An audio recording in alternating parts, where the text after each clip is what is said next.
আসসালামু আলাইকুম।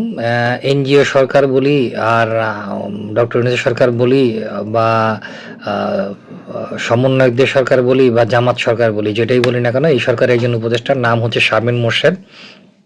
উনি বলেছেন ২৪-এর আন্দোলনকারীরাও মুক্তিযোদ্ধা। তার মানে তো একটা মুক্তিযোদ্ধা ভাতা চালু করা যায়। যেই মুক্তিযোদ্ধা ভাতা খাওয়ার জন্য মুক্তিযোদ্ধারা মানে জিহ্বা কুকুরের মতো লম্বা করে ফেলছিল, লালা পড়েছিল। তারপর সেই ভাতা খেতে খেতে তারা তাদের সন্তানদের জন্য কোটা নিয়ে লাফিয়েছিল, তারপরে নাতিপুতিদের জন্য কোটা।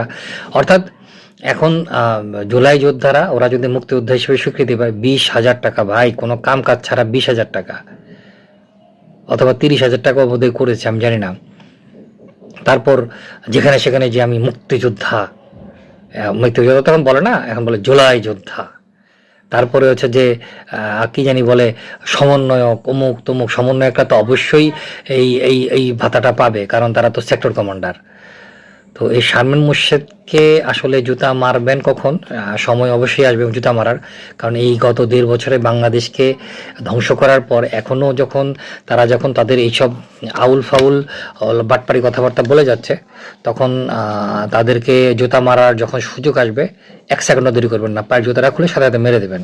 ধন্যবাদ।